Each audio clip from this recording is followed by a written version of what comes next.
গণভোট বাস্তবায়ন বা স্বীকৃতি না দিলে জুলাই সনদের ভিত্তি আসবে না। জনগণকে সম্পূর্ণভাবে তারা উপেক্ষা করছে। তারা জনগণকে ভোটের আগে তারা চায় জনগণের পায়ে ধরে হলো তারা ক্ষমতায় আসুক।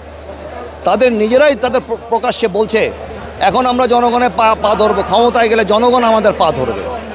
তাহলে এই রাজনীতিবিদদের কোনো চরিত্র বলতে কিছু নাই।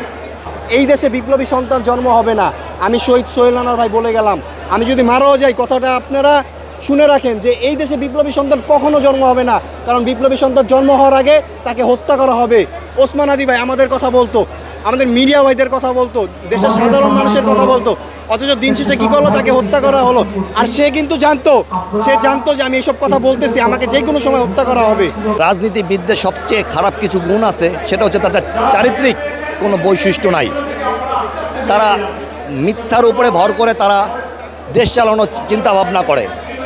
তারা জানে, তারা মনে করে যে জনগণের রায়ে আমরা ক্ষমতায় যাওয়ার পরে জনগণ আমাদের মুখাপেক্ষী হয়ে থাকবে, কিন্তু তারা জানে না জনগণের রায়েই তারা ক্ষমতায় গেছে। জনগণ যদি চায়, তাদের ক্ষমতায় থাকা না থাকা জনগণের উপরে নির্ভর করে। আজকে যদি জনগণের সাথে প্রতারণা করে, কালকে জনগণ এই সরকার কেন যে কোনো সরকারকেই আর ক্ষমতায় রাখবে না, কারণ রাষ্ট্র আমাদের। শুধু সরকার আমরা বসাই রাষ্ট্রকে পরিচালনা করার জন্য। পদ্মা সেতু, মেট্রো রেল এবং এলিভেটেড এক্সপ্রেসওয়ে নির্মাণের গর্বিত অংশীদার বসুন্ধরা সিমেন্ট। জুলাই সনদ যেটা দেশের 70% মানুষ রায় দিয়েছে, আমি মাননীয় প্রধানমন্ত্রীকে বলবো, দেখেন স্যার, 70% জনগণের রায়কে আপনি অস্বীকার করেন না। আর এই জুলাই সনদকে যদি অবৈধ বলা হয়, স্যার আপনার যে ক্ষমতা, সেই ক্ষমতা কিন্তু অবৈধ। যদি আপনি 72-এর সংবিধান অনুযায়ী চলতে থাকেন, 72 সংবিধান অনুযায়ী কিন্তু যদি 72-এর সংবিধান অনুযায়ী চলেন, তাহলে আজকে আপনার এই ক্ষমতা নাই। এই ক্ষমতা 2024-এর ছাত্র জনতা এই জুলাই গণঅভ্যুত্থান নিয়ে আসছে। আপনাকে আমি রিকোয়েস্ট করবো যত দ্রুত সম্ভব জুলাই সনদ বাস্তবায়ন করেন। মানুষের কতটা ক্ষমতা দরকার, কতটা অর্থের দরকার, যা দিয়ে তার চলতে হবে।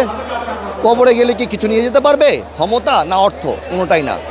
তাহলে তাদের এত কিসের লোভ?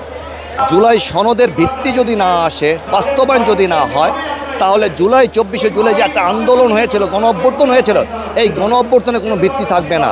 একটা সময় যা দেখা যাবে যে এই গণভোট বলে কিছু নাই, মানে জুলাই সনদ বলে কিছু নাই, জুলাই আন্দোলন বলে কিছু নাই।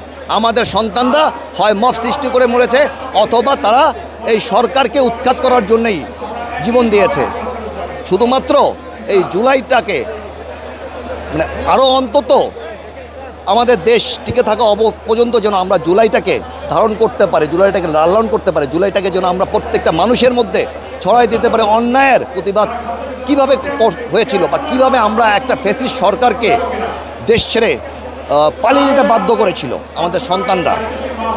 এটার জন্য আমাদের জুলাই সনদ আমাদের অস্তিত্ব, এটা আমাদের টিকে থাকার লড়াই।